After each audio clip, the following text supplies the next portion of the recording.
Welcome into a special edition of the Fast Lane. Trey Lyle here with you, this time previewing Virginia Tech versus Middle Tennessee State. And I have a very unique perspective. Some guy who can probably talk about the last game Virginia Tech played, as well as the one coming up, Sam Doughton from GoBlueRadiers.com. He is the in-house beat reporter for the team, actually, so he's wired into the team. But Sam, we got to talk about something first, unfortunately. As a North Carolina grad, that upset last weekend by Virginia Tech, a big win by them, defensively kind of showing out. But from that point of view, it had to be a tough loss. I mean, you can ask my roommates. I was extremely upset the entire night last night. That's one of the few times I really get to truly be a fan now that you graduated and you're not covering the teams anymore. And, I'm still a big fan of my alma mater in many ways. And so that was a really tough loss, but I think I could take some solace in the fact that it was a tough loss, mostly because Virginia Tech played well. It wasn't so much of, North Carolina's failings. It was mostly that, Tech played really well. And if you just get beat on the field, I think that's a lot easier to swallow a lot of the time. And, the Hokies had a really good day that day, particularly on the defensive side of the ball. And, given the fact that the school I cover is playing them this week, it, worked twofold. So I got a little familiarity with them ahead of this week. So it worked out all right, even if Sam Howell did not have the best day for the Tar Heels, for sure. And a guy who's experienced, actually was the first guy to ever experience a Justin Hamilton defense, is now the starting quarterback for Middle Tennessee State, Bailey Hockman. What have you seen from him since he's gotten on campus, and what do you expect from him in this game where, he did struggle the last time he played a Virginia Tech defense? Well, I think Bailey's had a pretty interesting journey once he set on campus to earning that starting job. And, technically he's listed on the two deep this week as an or with Chase Cunningham, who's sort of the heir apparent, backup last year to Asher O'Hara, who transferred to Sacramento State. And there was an intense battle in camp between the two of them. I think they were really neck and neck a lot of the way. Hockman, I think, got the edge a little bit last Saturday just because of his arm talent. He does things with the football that a lot of Group of Five quarterbacks, aren't able to do. Whereas, Cunningham, I think, has a little bit more mobility compared to Hockman in general. But, when he came out last week and got a chance to play a lot against Monmouth, he really, did well. I think completed over 7% of his passes, 3 touchdowns, over 200 yards in the air. Really showed a little more mobility than I was expecting out of him. He was able to roll out to the left, quite a bit and make some really good passes. And he's really got a grasp of our new offensive coordinator, Coach Brent Dearman's offense. So I have high hopes for him. I think he can be very, very successful here. I think he's shown that through the first game, obviously against an FCS opponent, albeit one that is one of the top teams in the division, potentially this year in Monmouth, preseason top 10 team, back-to-back Big South champion of that program. So a decent FCS program to compete against. And I think he did really well last week. So I think he's got a lot of potential. But obviously, going up against a top 25 team like Virginia Tech and particularly the type of defense that they've shown they've had is going to be a little bit of a different challenge. Yeah, you kind of touched on it. A really impressive performance versus Monmouth, 50-15. What did you see from the team in that game that they can build upon heading into, when now they flip to the underdog against Virginia Tech?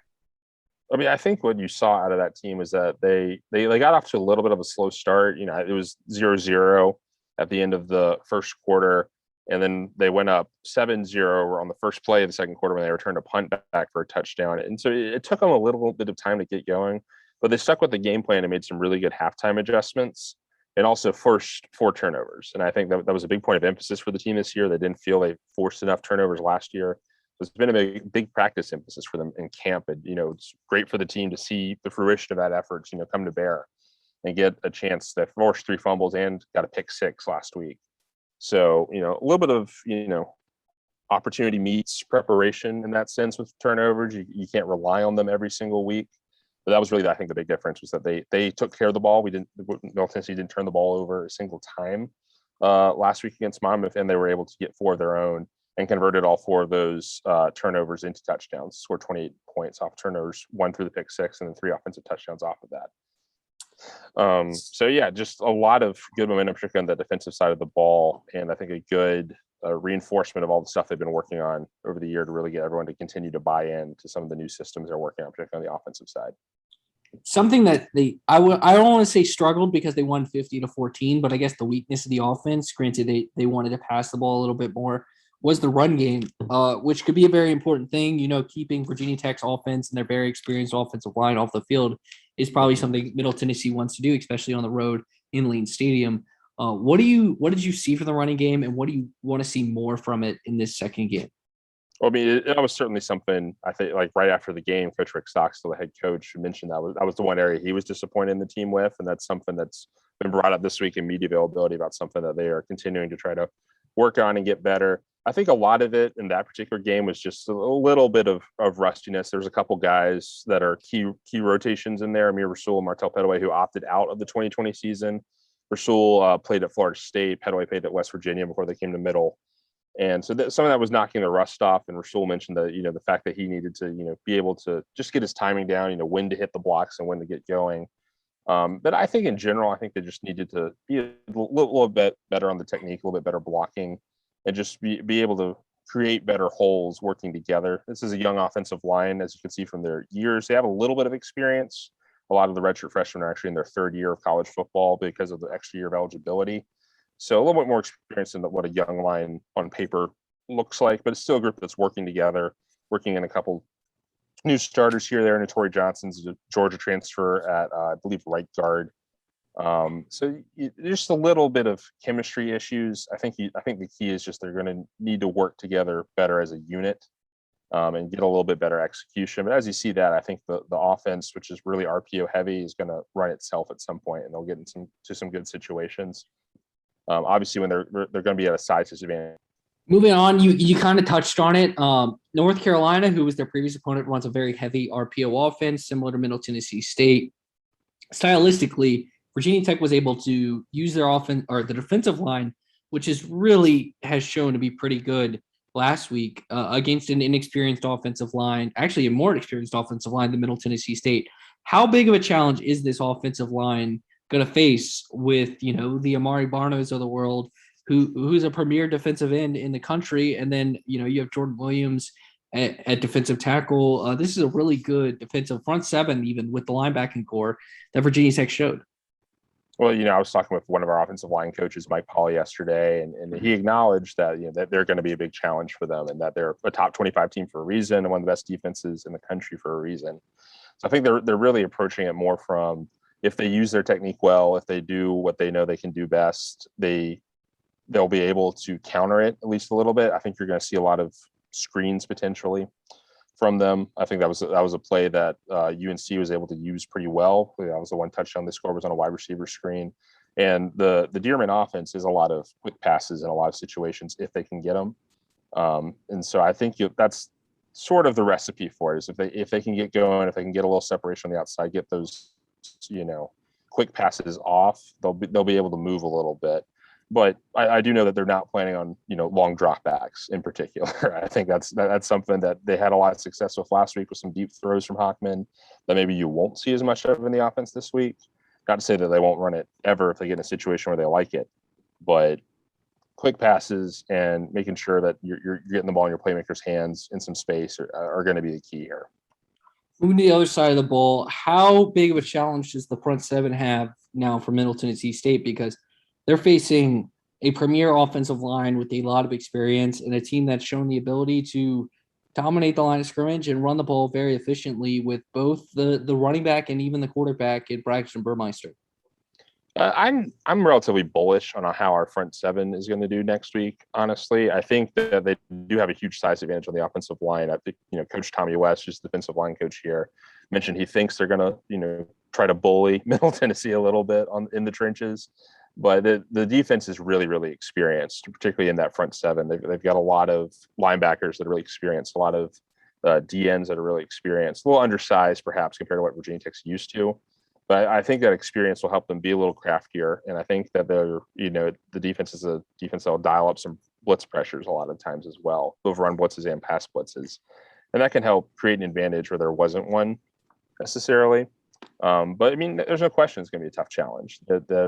When you're dealing with a Power 5 program, they're probably going to have a lot bigger offensive lines than a lot of these Group of 5 programs will.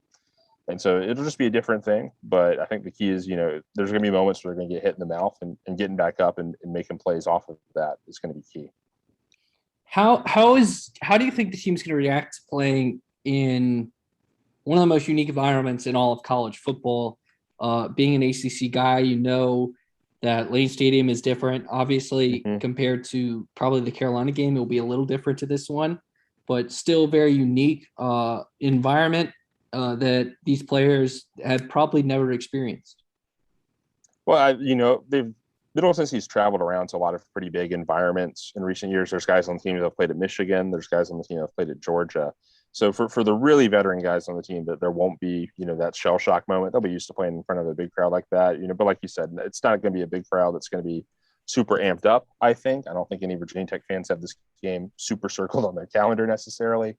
But one thing they've been doing at practice is they have been blaring Enter Sandman, a lot of the week to try to desensitize the guys to it. I was talking with one of our wideouts, CJ Wyndham, yesterday, and he said, they're playing it during practice. They're playing it in the, weight rooms when they're lifting. They've asked them to play it, on their car rides home when they get home, just so that when they're running out there on Saturday, it's not such a big moment for them. It's something they're a little bit used to. But, I think they're actually going to be excited to feed off the energy a little bit. Last year, I think was tough on a lot of players from the fact that they didn't have, very few fans in the stands, if any at all.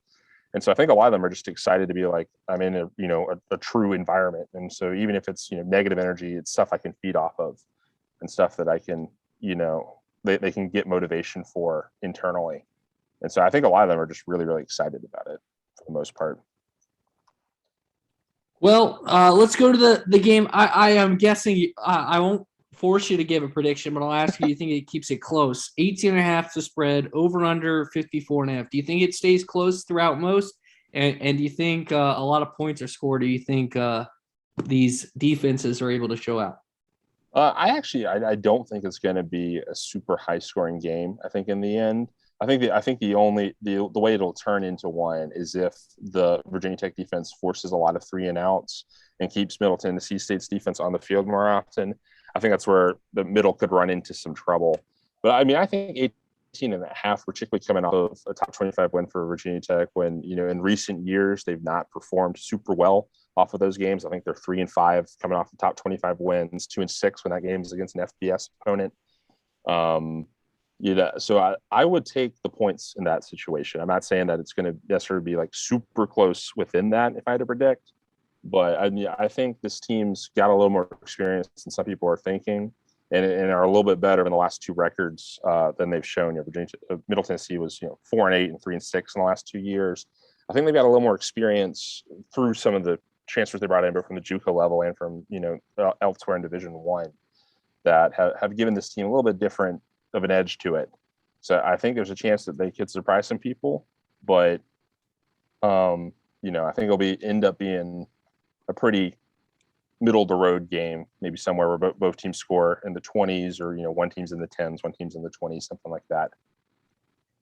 Well, Sam, thank you so much for joining me this week. And if our Hokies fans want to learn more about the opponent this week, where can they get more content from you and try to learn about the other side before they head to the game on Saturday afternoon? Well, probably the easiest way to find my writings to find me on Twitter. You can find me at SJ Doughton, DOUGHTON.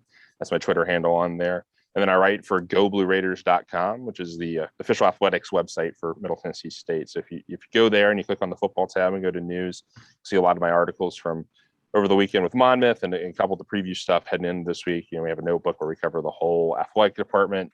And like I said, I'll have a feature coming up about our coach's father-in-law who played basketball at Virginia Tech. So there actually is going to be some good Virginia Tech content in that for some of y'all. I talked about opening up. He played in the first game ever at Castle Coliseum, which is a pretty neat fact. And he had a fun story to tell about that game where the Hokies beat Alabama. And we have a Q&A coming up with Andy Bitter of The Athletic, which I'm sure many of your fans know about as well in our preview that'll be running on Friday. So a lot of good stuff coming. Sadly, we'll not be making the trip to Blacksburg with the team. I'll be covering it from here in Murfreesboro. But thank you for having me on, and I really hope you guys have a great rest of the season and check out some of our stuff if you want to learn more. You as well. Thank you so much for joining me again, Sam, and thank you so much for listening to this special edition of the Fast Lane. As always, you can connect with us, Fast Lane, Ed Lane, Facebook, Twitter, Instagram, and connect with me. Give me your thoughts about the game at Trey Lyle VT on Facebook, Twitter, and Instagram. Thank you so much for listening to this special edition of the Fast Lane.